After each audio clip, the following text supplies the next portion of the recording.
नमस्कार, आप देख रहे हैं आज तक। मैं हूं गौरव सावंत। इस वक्त की बड़ी खबर बंगाल से आ रही है, जहां बंगाल की मुख्यमंत्री ममता बनर्जी ने पार्थ चैटर्जी की छुट्टी कर दी है मंत्री पद से। वरिष्ठ मंत्री पार्थ चैटर्जी से मंत्री पद छीन लिया है ममता बनर्जी ने।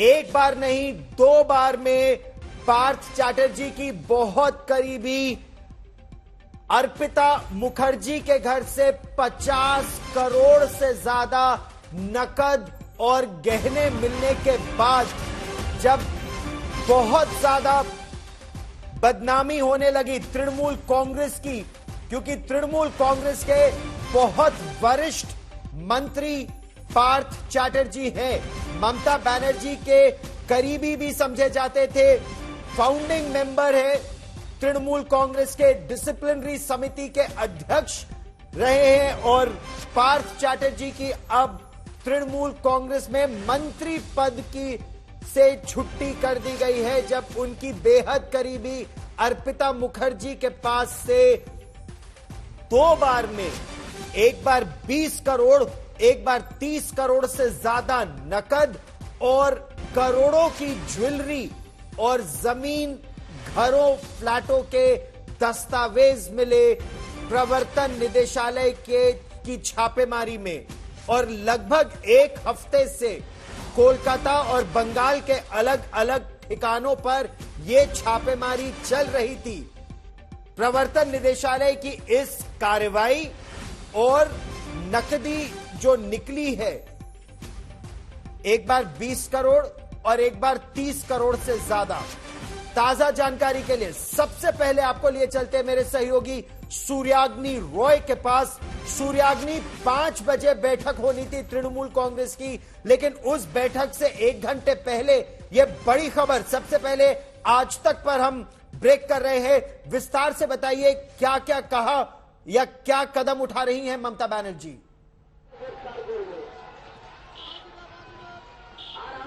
गौरव, ये शायद आज इस पूरे स्टोरी की सबसे बड़ी डेवलपमेंट है कि पार्थ चैटर्जी को उनके मंत्री पद से हटाया गया है। ये कैबिनेट का डिसीजन है, ये ममता बनर्जी का डिसीजन है। आज 2:30 बजे कैबिनेट का मीटिंग होने वाला था, मीटिंग भी हुआ था और उसी के बाद ये डिसीजन लिया गया है।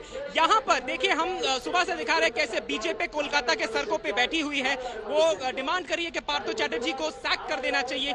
और ममता बनर्जी आज ये डिसीजन जो है वो ले लिया है। हालांकि अभी तक एक और दूसरी मीटिंग होने वाली है अभिषेक बनर्जी के द्वारा, जो 5 बजे होगी और ये तृणमूल कांग्रेस पार्थ चैटर्जी की पॉलिटिकल फ्यूचर को लेकर क्या डिसाइड करती है वो भी सामने आ जाने वाला है। आज से, अभी से करीबन 2 घंटे बाद 5 बजे एक और बैठक। तो जैसे हम कह रहे थे कि एक झटका ऑलरेडी पार्थ चैटर्जी को लग चुका है अभी, क्योंकि उनको हटाया जा चुका है उनके मंत्री पद से। अभी देखना बनता है कि क्या 2 घंटे बाद महासचिव के पद से उनको हटाया जाता है कि नहीं। एक बहुत इंटरेस्टिंग ऑब्जर्वेशन गौरव, पिछले 2 दिनों से हम देख रहे हैं कि तृणमूल कांग्रेस का जो ऑफिशियल न्यूज़पेपर है जागो बांग्ला, जहां पे जिस किसी भी मंत्री या फिर नेता के बारे में जब कुछ लिखा जाता था तब वहां पर उनको संबोधित किया जाता था उनके डेजिग्नेशन के द्वारा। लेकिन पार्थ चैटर्जी का जब कहीं पे भी मेंशन आता था वहां पे ना उनको महासचिव, ना ही उनको मंत्री के हिसाब से उनके सामने, उनके पीछे डेजिग्नेशन लगाया जा रहा था। उनकी जो ऑफिशियल डेजिग्नेटेड गाड़ी थी वेस्ट बंगाल सरकार की, वो भी 2 दिन पहले लौटाई गई थी। तो ये शायद एक बिल्डअप था और आज सबसे बड़ी खबर इस वक्त की इस पूरे विषय में कि पार्थ चैटर्जी को मंत्रित्व पद से हटाया जा चुका है। अभी देखना बनता है कि क्या 5 बजे वो अपना महासचिव का पद भी गंवाते हैं कि नहीं। गौरव, अच्छा, ये तो हुई बड़ी बात। कैबिनेट मंत्री है, बहुत करीबी भी समझे जाते हैं एक तरह से ममता बनर्जी के फाउंडिंग मेंबर्स में से एक, लेकिन जनरल सेक्रेटरी भी है पार्टी के, डिसिप्लिनरी कमिटी में भी है, उसके मुखिया है। क्या उन सब पदों से भी छुट्टी हो सकती है? क्योंकि अगर उनकी बेहद करीबी के पास से एक बार 20 करोड़ और एक बार 30 करोड़ और नकदी के अलावा सोना चांदी प्रॉपर्टी के दस्तावेज वो सब मिलते हैं, तो उनका तृणमूल कांग्रेस में बने रहना कितना ममता बनर्जी के लिए कठिन हो सकता है? गौरव, एक बात आप समझ लीजिए, डिसीजन कैबिनेट का जो भी हो उस पे जो सील है वो सिर्फ और सिर्फ ममता बनर्जी का लगता है। अगर ममता बनर्जी को उनको रखना था तो वो शायद उनको इस पद से हटाते नहीं, मंत्रित्व तो पद से हटाते नहीं। जब उनको हटाया गया है, ये एक क्लियर इंडिकेशन है कि शायद उनको उनके जनरल सेक्रेटरी यानी कि महासचिव पद से उनको भी शायद आज 5 बजे तक हटाया भी जाए। हालांकि उस पर मीटिंग होने वाली है, लेकिन जो हम कह सकते हैं कि अगर उनको हटाया ऑलरेडी गया है इस मिनिस्ट्री से, तो अगर उनको हटाया जाए तो it won't come as a shock. ये शॉकिंग नहीं आएगा, सरप्राइजिंग भी नहीं आएगा, क्योंकि क्लियर इंडिकेशन सिर्फ सब कुछ उसी तरफ है कि इस मंत्रित्व के बाद उनको शायद महासचिव यानी कि जनरल सेक्रेटरी के पद से भी हटाया जाए। गौरव, और तृणमूल कांग्रेस के अंदर से भी इस तरह की मांग उठने लगी थी। तृणमूल कांग्रेस के कुछ नेता भी ये कहने लगे थे कि पार्थ चैटर्जी जितना समय रहेंगे तृणमूल कांग्रेस में, उतनी ही गाज न केवल पार्टी पर बल्कि मुख्यमंत्री तक पहुंच सकती है। क्या इस बात का भी डर था, इसीलिए उनको पहले मंत्री पद से और क्या आने वाले समय में महासचिव पद से भी हटाया जा सकता है? देखिए, बहुत सारे ऐसे नेतागण थे जिन्होंने शायद क्लोज डोर्स में इसको लेके बहुत टिप्पणी की थी, क्योंकि ये पहले दिन से हम कह रहे हैं कि तृणमूल के बीच में भी डिवाइडेड लाइंस पे इस पे बातचीत हो रहा था कि क्या पार्थो चैटर्जी को यहाँ पे रखा जाए या फिर उनको हटाया जाए। दूसरा बहुत बड़ा विषय, आज सुबह ही तृणमूल कांग्रेस के जो ऑफिशियल स्पोक्स पर्सन है कुणाल घोष, उन्होंने भी आज ट्वीट किया और ये दावा किया कि पार्थो चैटर्जी को जल्द से जल्द सारे पोजीशन से, पार्टी हो या फिर कैबिनेट हो, हटाया जाए। और उसी के बाद ये मीटिंग बुलाया गया है 5 बजे। तो हम कह ही सकते हैं, और उसको सिर्फ कहा नहीं, बहुत सारे नेताओं ने, देवांशु भट्टाचार्य, विश्वजीत देव, जो सीनियर जूनियर लाइंस यूनाइट होकर वो लोग एक ही डिमांड कर रहे हैं कि पार्थो चैटर्जी पे एक डिसिप्लिनरी मूवमेंट हो, एक कार्रवाई हो, उनको वहां से हटाया जाए। जुडिशियरी जो कहेगा वो बाद में आएगा, लेकिन पब्लिक परसेप्शन के मद्देनजर रखते हुए गौरव, अब ये पार्टी को करना चाहिए। ये पार्टी के बहुत सारे लोगों का यही एक ओपिनियन था, और शायद उसी को मद्देनजर रखते हुए ये 5 बजे का अभिषेक बैनर्जी का मीटिंग, जिसपे अगर जो हम कह रहे हैं कि उनको अगर हटाया जाता है तो that will not come as a surprise. Surprising नहीं होगा, शॉकिंग भी नहीं होगा, क्योंकि एक चीज फिर से मैं कहूंगा, इस कैबिनेट में, इस सरकार में और इस पार्टी में जो डिसीजन आता है वो ममता बनर्जी का फाइनल डिसीजन आता है। ममता बनर्जी के डिसीजन के बगैर कोई भी डिसीजन कंप्लीट नहीं होगा, और ये कैबिनेट में जब उनको हटाया गया है तो ये ममता बनर्जी का ही आदेश है। और उसके बाद, लेकिन अगर पार्थ चैटर्जी की बात करें 2 घंटे बाद तो उनकी पार्थ चैटर्जी पद है जी, पार्थ चैटर्जी की तृणमूल कांग्रेस में जगह क्या थी इस स्कैम से पहले? अगर हम पिछले 1 हफ्ते की बात छोड़ दें तो तृणमूल कांग्रेस और ममता बनर्जी के लिए पार्थ चैटर्जी कितने महत्वपूर्ण थे? देखिए गौरव, पार्थ चैटर्जी तृणमूल के बहुत सीनियर लीडर है, वो तृणमूल के फाउंडिंग मेंबर है, एकदम डे 1 से वो ममता बनर्जी के साथ थे। एक जमाने में 2006 की मैं बात करूं, जब तृणमूल ऑपोजिशन में था, ममता बनर्जी एमपी हुआ करती थी, तब पार्थ चैटर्जी ही थे जो तृणमूल कांग्रेस के लीडर ऑफ ऑपोजिशन हुआ करते थे। लेफ्ट के लास्ट टेन्योर में जब सरकार बनी तब वो एजुकेशन मिनिस्टर, तब वो कॉमर्स मिनिस्टर बने, फिर एजुकेशन मिनिस्टर बने, जनरल सेक्रेटरी हैं वो पार्टी के डिसिप्लिनरी कमेटी के वो चीफ हैं। वेटरन्स में, पुराने वेटरन्स में पार्थ चैटर्जी शायद एक बहुत सीनियर और एक वेटरन नेता भी हैं जी। और राज्य के राजनीति में उनका बहुत दबदबा हुआ, अभी तक भी फिलहाल है। और ममता बनर्जी के बहुत करीबी एक मंत्री है ममता बनर्जी, उनको पार्थो दा बोलती है, मतलब इतना सम्मान देती है वो उनको। और बहुत सारे ऐसे कम सीनियर नेता हैं हमारे दर्शक जो ममता बनर्जी अभी को समझ नहीं रहे बोलते, हैं, ममता दी नहीं बोलते, बल्कि नाम से बुलाते हैं जी। तो ये कद, ये कद पार्थ चैटर्जी का तृणमूल कांग्रेस में और बंगाल की राजनीति में था। फाउंडिंग मेंबर है तृणमूल कांग्रेस के, सबसे वरिष्ठ नेताओं में से एक है, पार्टी जनरल सेक्रेटरी है, पार्टी की डिसिप्लिन कमेटी के मुखिया हैं। आप सोचिए कि जब इस कदर पैसा निकल रहा है, सूर्याग्नि एक घर से 20 करोड़, एक घर से 30 करोड़, करोड़ों की नकदी और ज्वेलरी और फ्लैट्स की डिटेल्स न केवल कोलकाता में बल्कि पूरे बंगाल में। ऐसे में क्या वो रेड्स अभी भी चल रही हैं और इन रेड्स में अभी क्या निकल कर आ रहा है?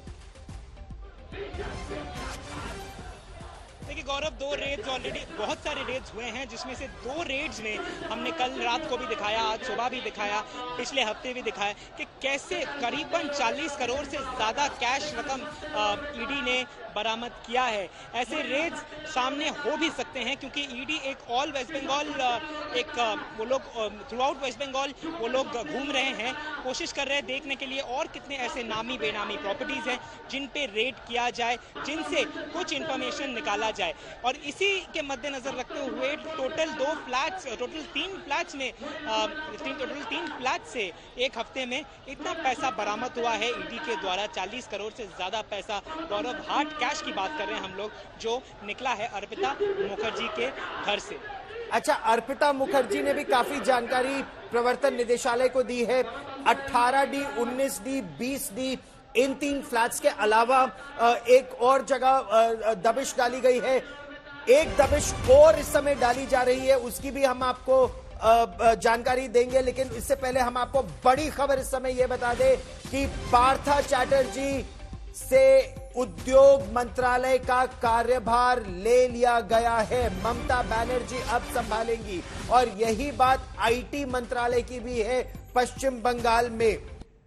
तृणमूल कांग्रेस के वरिष्ठ मंत्री पार्थ चैटर्जी, जो डिसिप्लिनरी कमेटी के अध्यक्ष भी हैं, वरिष्ठ पार्टी जनरल सेक्रेटरी भी हैं ऑल इंडिया तृणमूल कांग्रेस के, उनसे कैबिनेट पद भी छीन लिया गया और अहम मंत्रालय भी छीन लिए गए हैं।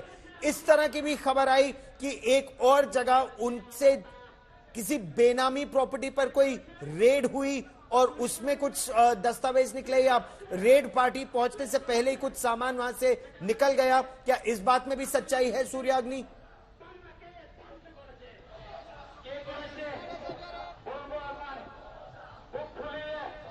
हम सूर्याग्नि रॉय से एक बार फिर संपर्क साधने का प्रयास करेंगे। इस वक्त की बड़ी खबर पश्चिम बंगाल से आ रही है, जहां मुख्यमंत्री ममता बनर्जी ने पार्थ चैटर्जी को कैबिनेट से हटा दिया है। मंत्री पद से पार्थ चैटर्जी, वरिष्ठ कैबिनेट मंत्री, तृणमूल कांग्रेस के सबसे सीनियर मोस्ट मंत्रियों में से एक, उनसे उनका मंत्री पद छीन लिया गया है कैश कांड के बाद। 55 करोड़ रुपए से ज्यादा की नकदी और सोना चांदी आभूषण उनके बेहद करीबी अर्पिता मुखर्जी के घर से निकले थे। तो कुल मिलाकर अर्पिता मुखर्जी के घर से अब तक 55 करोड़ रुपए की रिकवरी हुई है। इन्फोर्समेंट डायरेक्टरेट ने यह सारी जानकारी एक सीजर मेमो के तहत दी भी दी है। कोलकाता में पार्थ चैटर्जी की जो करीबी है अर्पिता मुखर्जी, उनके एक और फ्लैट से यूं कहें कुबेर का खजाना मिला है। जी हां, पिछली बार अगर 21 करोड़ और 90 लाख रुपए मिले थे, तो इस बार प्रवर्तन निदेशालय को 27 करोड़ 90 लाख कैश और 4 करोड़ से ज्यादा का सोना मिला है। 21 जुलाई को जहां प्रवर्तन निदेशालय यानी इन्फोर्समेंट डायरेक्टरेट ने डायमंड सिटी के फ्लैट्स में छापेमारी की थी, तो कल बेलघोरिया के फ्लैट में रेड के दौरान इस कमाई का, काली कमाई इसे कहा जा रहा है, इस काली कमाई का खजाना मिला है।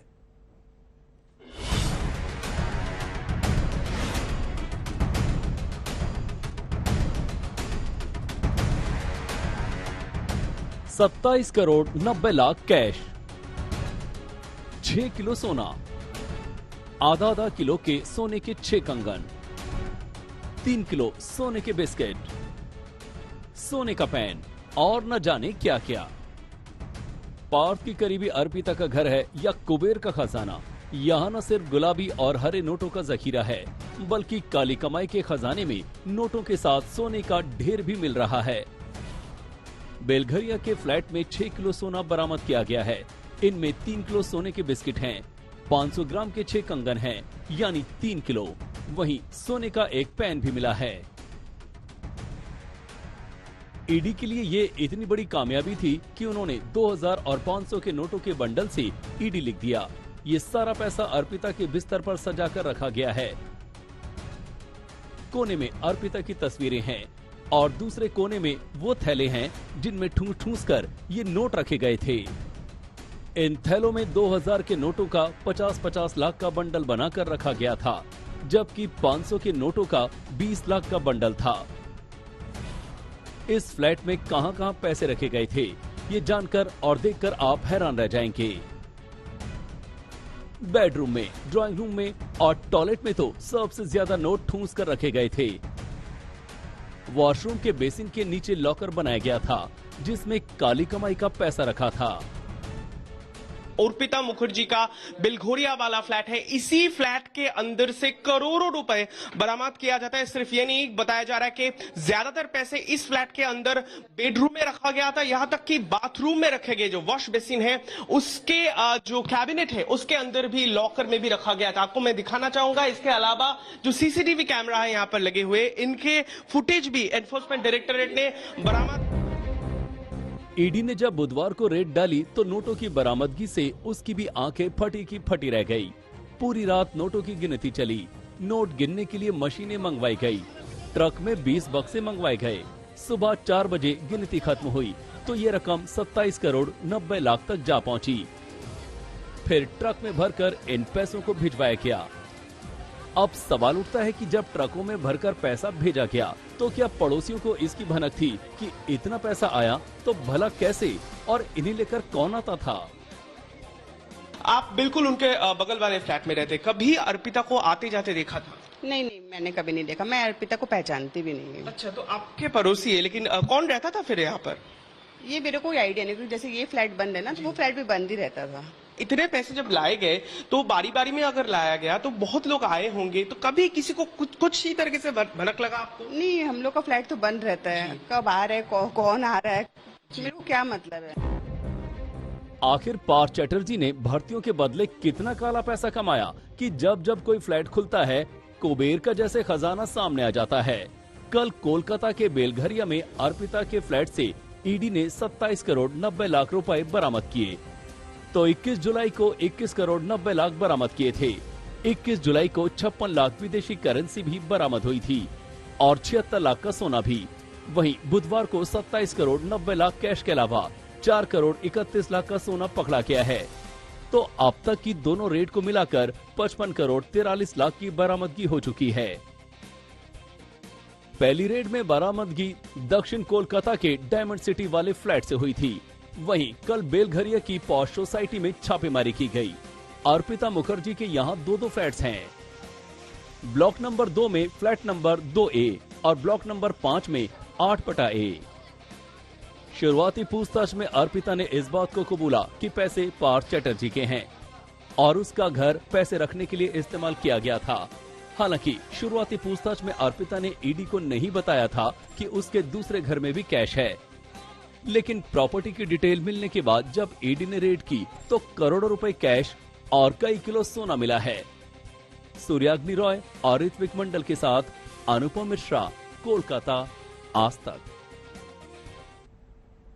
और पश्चिम बंगाल की काली कमाई का जो खजाना मिला है, तो राजधानी दिल्ली में केंद्रीय मंत्री और बीजेपी सांसद मीनाक्षी लेखी ने पूछा कि मां, माटी और मानुष की बात करने वाली जो पार्टी है, अब वो केवल मनी मनी मनी क्यों कर रही है और क्यों ममता बनर्जी नोटों के ढेर मिलने के बाद भी अभी खामोश है। इनके मंत्रियों के यहाँ जो छापे मिले उनकी कहानी देखें तो एक ही बात सामने आती है कि तकरीबन 50 करोड़ रुपए अर्पिता के यहाँ से बरामद हुए और इस 50 करोड़ के अलावा 9 किलो के आसपास सोना निकला है। अनगिनत संपत्ति के दस्तावेज निकले हैं और हर किस्म की जो गैर कानूनी संपत्ति है उससे जुड़ी हुई चीजें सामने आई हैं। और इसी में जो इनके मंत्री हैं उन पार्थ चैटर्जी की एक और पहचान में है, मोनालिसा नाम है उनका। उनके नाम पर 10 फ्लैट्स के कागज हैं और जहां पर पैसे का अंबार, पहाड़ के पहाड़ नोटों के निकल रहे हैं, वहां पर ममता बनर्जी जी जैसी जो मुख्यमंत्री हैं वो एकदम चुप बैठी हैं, एकदम शांत हैं, कोई उन्होंने आवाज नहीं निकाली। शिक्षक भर्ती के बाद जो इनके अमाउंट है वो अमाउंट 50 करोड़ अगर अर्पिता जैसी महिला के पास निकल सकता तो आप सोचिए कि हम तो यही कहेंगे कि ईडी जो है इसकी अच्छे से जांच करे। जम्मू से लेकर कश्मीर तक पानी ही पानी। पिछले 12 घंटों से लगातार तेज बारिश हो रही है और सड़कों तक पे पानी भर गया है। भूस्खलन की वजह से ज्यादातर हाईवे या बंद है या वहां पर स्थिति बेहद गंभीर है।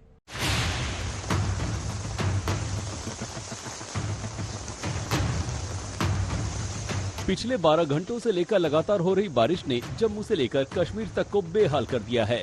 सबसे पहले आप जम्मू की तस्वीरें देखिए। आसमानी आफत से सड़कें पानी में डूब गई हैं। जगह जगह गाड़ियां फंस गई हैं और लोगों की मुश्किलें बढ़ गई हैं। अब जम्मू से सटे कठुआ का हाल देखिए। मूसलाधार बारिश में जिंदगी अस्त व्यस्त है। सड़कों से लेकर घरों तक में बरसाती पानी ने कब्जा जमा लिया है।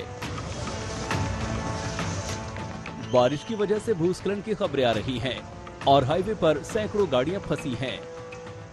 जम्मू कश्मीर के सभी 20 जिलों में सुबह से ही भयंकर बारिश हो रही है, जिसके कारण कई इलाकों में बाढ़ जैसी स्थिति उत्पन्न हो गई है। इस समय जम्मू के कनाल रोड पर आप देख सकते हैं कि जो भारी वर्षा हुई है उसके कारण कितना लंबा ट्रैफिक जैम लगा हुआ है और यहाँ पर सैकड़ों की संख्या में लोग फंसे हुए हैं इस ट्रैफिक जैम में। और जहाँ तक जम्मू श्रीनगर राष्ट्रीय राजमार्ग की बात है तो जम्मू श्रीनगर राष्ट्रीय राजमार्ग भी बंद कर दिया गया है, क्योंकि लगातार बारिश होने के कारण वहाँ पर लैंडस्लाइड्स आई हैं, भूस्खलन हुआ है। तो इसके कारण जो जम्मू श्रीनगर राष्ट्रीय राजमार्ग है वो बंद कर दिया गया है। साथ ही में जम्मू पुंछ जो राजमार्ग है वो भी बंद कर दिया गया है। भारी बारिश और भूस्खलन की वजह से दूसरी सड़कों समेत जम्मू से श्रीनगर को जोड़ने वाला हाईवे बंद कर दिया गया है। चेनाब और तवी नदियों का स्तर लगातार बढ़ता जा रहा है। यहाँ पर आप देख सकते हैं कि तवी नदी जो कि जम्मू शहर के बीचों बीच बहती है इस समय उफान पर है और तवी नदी का जल स्तर काफी ज्यादा बढ़ चुका है। आप देख सकते हैं कि यहाँ पर बाढ़ जैसे हालात उत्पन्न हो गए हैं और ऐसी स्थिति बाकी जिलों में भी जम्मू कश्मीर के है। चिनाब नदी जो कि जम्मू संभाग के कई जिलों से गुजरती है, चिनाब नदी का जलस्तर खतरे के निशान को छू चुका है और इसीलिए प्रशासन ने लोगों से अपील की है कि वो नदी नालों के पास ना जाएं। अब कश्मीर चलिए। सबसे पहले राजौरी की तस्वीरें देखिए। भारी बारिश के बाद फ्लैश फ्लड ने कहर ढाया। धराली नदी उफरने लगी। लोग हैरान हैं, परेशान हैं। बारिश के मिजाज को देखते हुए राजौरी प्रशासन ने अलर्ट जारी किया है। गांदरबल में भारी बारिश ने जबरदस्त मुश्किल खड़ी की है। सड़क पर कीचड़ की वजह से श्रीनगर लेह हाईवे ठप है। यातायात शुरू करने के लिए प्रशासन युद्ध स्तर पर काम कर रहा है। उधर श्रीनगर पर आसमानी आफत का कहर जारी है। पूरे जम्मू कश्मीर में पिछले 12 घंटे से जमकर बारिशें हो रही है। पहाड़ों से लेकर मैदानों तक हर तरफ सिर्फ बारिश ही बारिश है और इतनी तेज और मूसलाधार बारिश पूरे जम्मू कश्मीर में हो रही है कि अब कई नदी नाले उफान पर है। हम इस वक्त श्रीनगर के जहलिम दरिया के किनारे खड़े हैं और आप यहाँ देख सकते हैं कि किस तरह से इस सबसे बड़े कश्मीर के दरिया में भी पानी का स्तर धीरे धीरे बढ़ रहा है। इतना ज़रूर है कि शाम होते होते ये नदी पूरी तरह से पानी से सराबोर और लबालब भरेगी। यहाँ तक कि मौसम विभाग का कहना है, मौसम विभाग ने पहले ही कहा है कि करीब आने वाले 24 घंटे के दौरान पूरे जम्मू कश्मीर में तेज बारिशें होंगी। जम्मू कश्मीर में कुदरत का कोहराम ऐसा है कि बालटाल से लेकर चंदनवाड़ी तक अमरनाथ यात्रा रोक दी गई है। माता वैष्णो देवी के नए ट्रैक पर भी एहतियातन यात्रा रोकी गई है। भूस्खलन के खतरे को देखते हुए कई जिलों में स्कूल बंद कर दिया गया है और प्रशासन अलर्ट पर है। मौसम विभाग ने पूरे राज्य के लिए भारी बारिश की चेतावनी दी है और 48 घंटों का अलर्ट जारी किया है। इस बारिश के साथ साथ कई जगहों पर जो है क्लाउड बर्स्ट भी हुए हैं, जिनसे फ्लैश फ्लड्स बने हैं, चाहे फिर वो गुरेज का इलाका हो या फिर गांधरबल जिला हो, जहां पर पहाड़ों में क्लाउड बर्स्ट होने से उन्होंने फ्लैश फ्लड्स की शक्ल ले ली है। फिलहाल रामबन जिले में और कई जगहों पर जो है प्रशासन ने आज दिन के लिए स्कूल और छोटे बच्चों का स्कूल जाना जो है छुट्टी कर दी है, ताकि किसी तरह की क्षति बच्चों को ना पहुंचे, क्योंकि चिनाब नदी भी जो है वो भी उफान पर है, उसमें भी पानी का स्तर लगातार बढ़ रहा है। मूसलाधार बारिश होगी तो कुदरत के कई दूसरे खौफनाक रूप भी सामने आ सकते हैं, लिहाजा जम्मू कश्मीर के लोगों को आने वाले 24 घंटे बेहद सावधान रहने की जरूरत है। जम्मू से सुनील जी भट्ट के साथ अशरफ वाणी, श्रीनगर, आज तक। अब बात सिर्फ जोधपुर की नहीं है, राजस्थान के शहर शहर बाढ़ का कहर देखने को इस समय मिल रहा है। जिले टापू में तब्दील हो चुके हैं, जिंदगी अस्त व्यस्त है। मौसम विभाग ने अलर्ट जारी किया है कि मुसीबत जल्द टलने वाली नहीं है।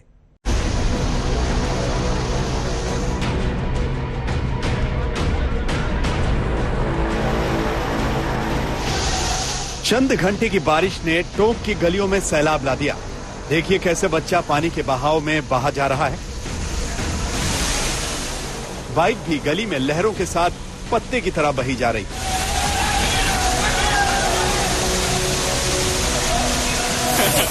करीब 1 घंटे तक चली मूसलाधार बारिश के दौरान मुख्य बाजार तेज बहाव वाले दरिया में बदल गया और उस बहाव में लगभग 1 दर्जन से अधिक बाइक खिलौनों की तरह बहती नजर आई।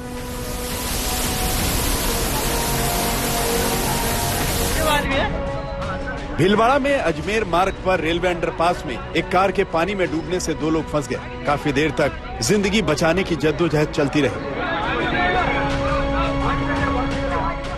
स्थानीय लोगों की मदद से किसी तरह गाड़ी में सवार दोनों लोगों को बाहर निकाला गया। ऐसा ही हाल भीलवाड़ा में यात्री बस का भी हुआ। यात्रियों से भरी बस एक नाले में फंस गई। बस में सवार सभी 30 यात्रियों को रेस्क्यू कर बाहर लाया गया। रात भर हुई बारिश ने भीलवाड़ा को टापू में तब्दील कर दिया। पानी घरों की पहली मंजिल को छूने पर आमादा है।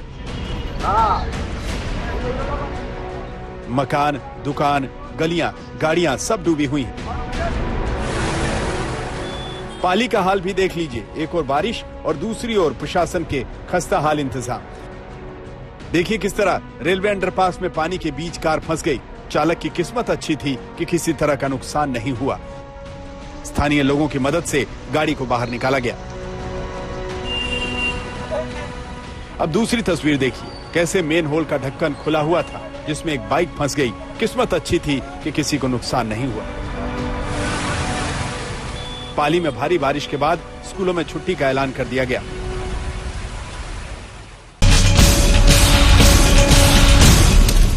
लोकसभा की कार्रवाई स्थगित होने के बाद सोनिया गांधी और स्मृति ईरानी के बीच नोकझोंक की खबर है।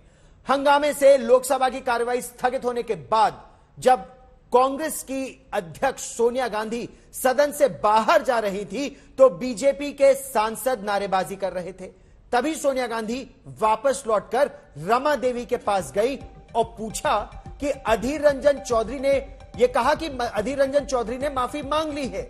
इसी बीच स्मृति ईरानी जो अमेठी से लोकसभा सांसद हैं, उन्होंने कुछ कहा तो सोनिया गांधी ने जोर से कहा, डोंट टॉक टू मी। इसके बाद स्मृति ईरानी और सोनिया गांधी के बीच तीखी बहस हुई। यह बहस 2 से 3 मिनट चली। गौरव गोगोई, रवनीत बिट्टू, सुप्रिया सूले ने जब दखल दिया और सोनिया गांधी को लेकर वो वापस गए, तब यह बात खत्म हुई। और इस पूरी घटना के बारे में जयराम रमेश ने ट्वीट किया।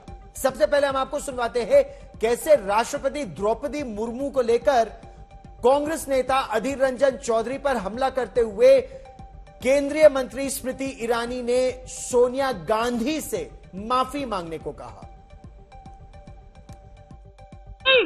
अधीर रंजन चौधरी ने द्रौपदी मुर्मू जी का अपमान वापस नहीं लिया। आदिवासी विरोधी कांग्रेस, महिला विरोधी कांग्रेस, गरीब विरोधी कांग्रेस अब supreme commander of arm forces का भी अपमान करती है। मैं आज इस सदन में कांग्रेस की मुखिया विराजमान है, उनसे पूछना चाहती हूँ, you sanction the humiliation of Droupadi Murmu. माफी मांगो इस देश से, माफी मांगो सोनिया गांधी आदिवासियों से, माफी मांगो औरतों से, माफी मांगो गरीब से, माफी मांगो और शर्म करो। जिस औरत ने पंचायत से लेकर पार्लियामेंट तक सम्मान के साथ इस देश की सेवा की, तुम्हारे पुरुष नेता सड़क पर उसका अपमान करते हैं। माफी मांगो सोनिया गांधी इस देश से, इस देश के आदिवासियों से। तो सोनिया गांधी माफी मांगो देश से, यह कहना था स्मृति ईरानी का। अब हम आपको सुनवाते हैं कि आखिर ये नोकझोंक क्यों और कैसे हुई। बीजेपी सांसद रमा देवी से सुनिए आखिर हुआ क्या। जब सोनिया गांधी कुछ कह रही थी तो स्मृति ईरानी ने सोनिया गांधी से क्या कहा, सुनिए। बौखलाई हुई आई, पूछी कि मुझे क्यों ऐसा कहा जा रहा है। तो हम कही कि आप अपने जो चुनी हुई हैं नेता, उससे बात कीजिए, क्या बोला है। आप ऐसे नेता को चुनी है तो आप ही को ना बोलेगा लो। उस पर हमारी स्मृति ईरानी आई तो बोली, तो कहीं कि आपसे बात नहीं कर रहा। तैस में बोली सोनिया जी, तो थोड़ा सा आदमी को होता है ना, तकलीफ होता है कि एक तो हम लोग को इस तरह बोलवा भी रही हो और इस तरह की बात करने आए। कहती कि हाँ ठीक है, वो गलती किया है, मैं ही माफी मांग ले रही हूँ, बातें खत्म होता। लेकिन जिस तरह का नेता तुम चुनी हो, उटंग पटंग बोलता है, तो उसको ना काबू में करना चाहिए कि हाँ ये हमारा नेता जो है वो गड़बड़ किया, जिसके कारण हमारी बेइज्जती हो रही। हमारा अगर बच्चा अगर गलत करेगा तो माँ बाप को शिकायत आएगी, अब माँ बाप समझदार होगा तो कहेगा कि नहीं गलती किया है, हम ये चीज को माफी मांगता। तो मांगने के बजाय तुम तैस में आओगी तो अच्छा नहीं लगेगा, किसी को भी अच्छा नहीं लगेगा कि एक राष्ट्रपति को आप राष्ट्रपत्नी कह रहे हो। ये कहाँ से भाषा आ गया। केंद्रीय मंत्री और बीजेपी के नेता स्मृति ईरानी, हम आपको विस्तार से यह भी बताते कि जहां सोनिया गांधी पर तीखे शब्दों का इस्तेमाल का आरोप लगा रही हैं, वहीं कांग्रेस पार्टी के नेता स्मृति ईरानी को दोषी ठहरा रहे हैं। दोनों तरफ से नेताओं के बयान किस तरह के आ रहे हैं, हम आपको वो भी सुनवाते हैं।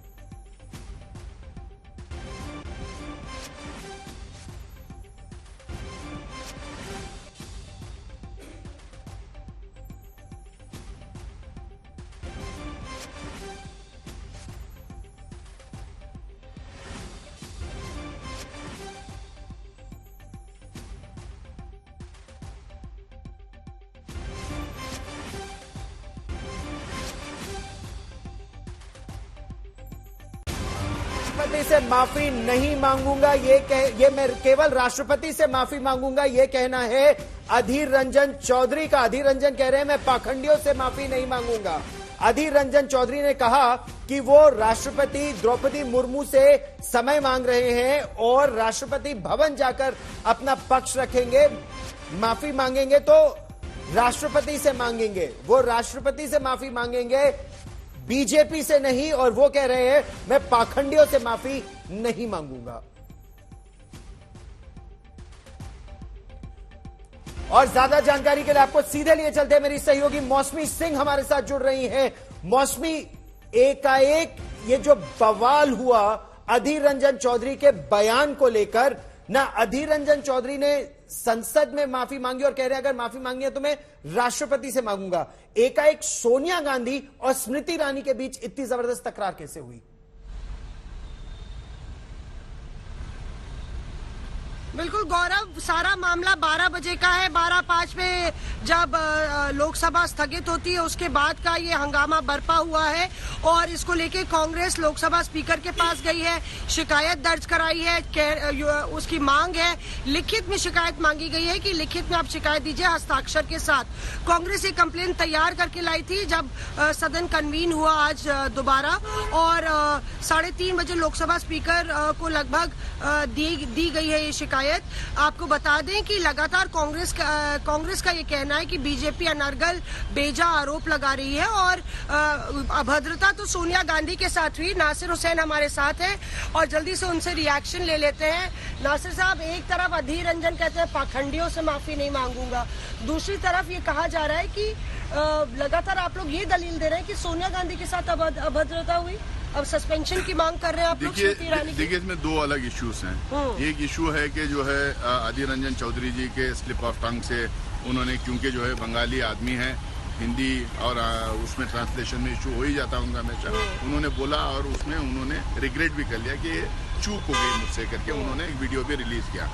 दूसरी तरफ सोनिया जी के ऊपर आरोप लगाना कि इन्होंने इंस्ट्रक्ट किया, कि इन्होंने आदेश दिया, इन्होंने अथॉरिटी दिया उनको बदतमीजी करने। अरे देश की राष्ट्रपति हैं, सारा हिंदुस्तान को रिप्रेजेंट करके की हेड हैं वो।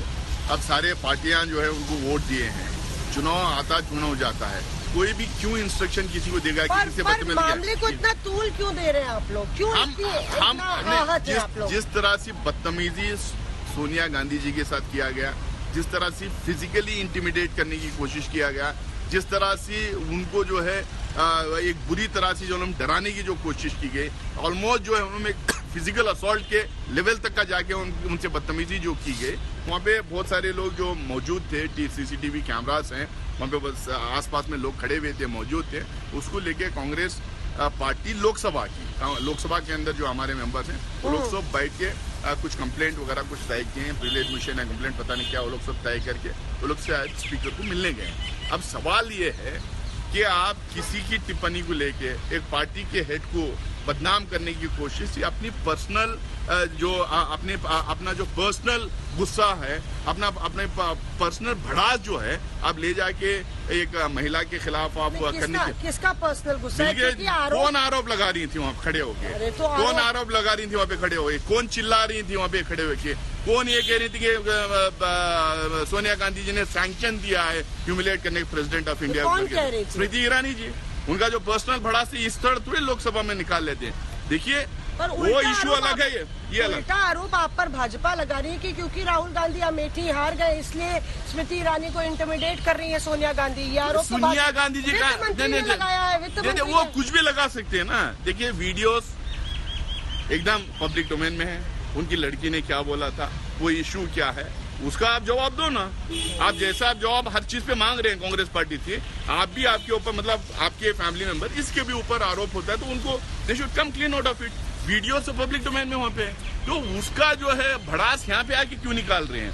अधीर रंजन चौधरी जी ने कुछ बातों में उनको स्लिप ऑफ टंग था, उन्होंने बोला कि चूक भी है, उन्होंने रिग्रेट किया है। उसको अपॉलॉजी दे दे, संसद में ये मांग कर रही है भाजपा। भारतीय जनता पार्टी जो है जितने मुद्दे अपोजिशन द्वारा उठाए गए थे, जो मुद्दे थे प्राइस राइज के, जो जीएसटी का, जो फूड प्रोडक्ट्स के ऊपर लगाया गया, अग्निपथ का, जो नेशनल सिक्योरिटी का, पेट्रोल डीजल गैस का, ईडी का, आईटी का, सीबीआई के तमाम मुद्दे जो लगातार उठा रहे हैं उस पर बैकफुट पे है। जवाब ना सदन के अंदर ना सदन के बाहर जवाब दे सक रही है, इसीलिए इसके ऊपर इतना ज्यादा ड्रामा करने की कोशिश कर रही है। तो देखिए गौरव, किस तरह से यहाँ पे लगातार जो मसले हैं संसद के उन पर चर्चा नहीं हो पा रही है, एक के बाद एक, चाहे वो सस्पेंशन हो, चाहे ईडी का नोटिस हो, या फिर आप अब देख लीजिए जिस तरह से अधीर रंजन का जो बयान आया और उसके बाद सोनिया गांधी और स्मृति ईरानी के बीच जो भी घटा सदन में, उसको लेके टकरार लगातार विपक्ष और सत्ता पक्ष के बीच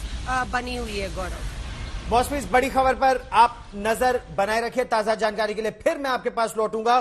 केंद्रीय मंत्री और बीजेपी की नेता जहां सोनिया गांधी पर तीखे शब्दों का इस्तेमाल का आरोप लगा रहे हैं, वहीं कांग्रेस पार्टी के नेता स्मृति ईरानी को दोषी ठहरा रहे हैं। और दोनों तरफ के नेताओं के क्या क्या बयान है, हम आपको वो सुनवाते हैं। You don't talk to me ऐसे करके दूसरे सांसद को ऑलमोस्ट थ्रेटनिंग आवाज से बात की है। जैसे मैं दम खा है, ये मंत्रीगण भी बोल रहे हैं, हमारे साथ कार्तिक पवार जी भी बोल रहे हैं। सो एक अपॉलजी नहीं है, दूसरा मिसरीड कर रही हो, मैंने आदिर ने अपॉलजी कर दिया, तीसरे बाकी सदस्यगण को भी ऐसे कठोर, ऐसे थ्रेटनिंग तरीके से बात भी करना, ये क्या तरीका है? She is the leader of the party. Apology मांगने से पहले ये सब भी सोचना चाहिए। The house got adjourned after the BJP women members started shouting against Adhir, and they also asked for apology from Sonia. Then house got adjourned. Sonia ji went up to Rama Devi. She was speaking to her when Smriti Irani rudely interrupted. Another BJP women members joined in the fray. Sonia ji told Smriti Irani that I am not talking to you. उसके बाद लोग उसको लेके बाहर लेके आए। हमारे साथ इस समय है एनसीपी की सांसद और वरिष्ठ नेता सुप्रिया सुले जी। मैम, आखिरकार आज लोकसभा में हुआ क्या, स्पेशली सोनिया गांधी जी को लेकर? नहीं, पार्लियामेंट 12:05 या कुछ खत्म हो रहा था और तब सोनिया जी निकल रही थी तब जो सत्ता पक्ष के कई लोगों से कुछ नारेबाजी हुई। पार्लियामेंट खत्म होने के बाद तब सोनिया जी आई और वो गई बात करने रमा देवी जी के साथ, और मैंने देखा कि रमा देवी जी और सोनिया जी कुछ बात कर रहे हैं आपस में, और मैं दूर खड़ी थी और तब सब दोनों साइड के सांसद एक अंदर गए और मुझे लगा कुछ बहुत सारी आवाजें आने लगी। तब मैंने देखा कि बहुत हड़बड़ी हो रही थी वहाँ, इसलिए मैं वहाँ गई, सोनिया जी को विनती की और सोनिया जी और मैं और कई बाकी के भी एमपी से हम लोग सोनिया जी को गाड़ी तक छोड़ने गए। और ये विवाद और गहराता जा रहा है। अधीर रंजन चौधरी समय ये कह रहे हैं कि वो राष्ट्रपति भवन जाकर राष्ट्रपति द्रौपदी मुर्मू को अपनी सफाई देंगे।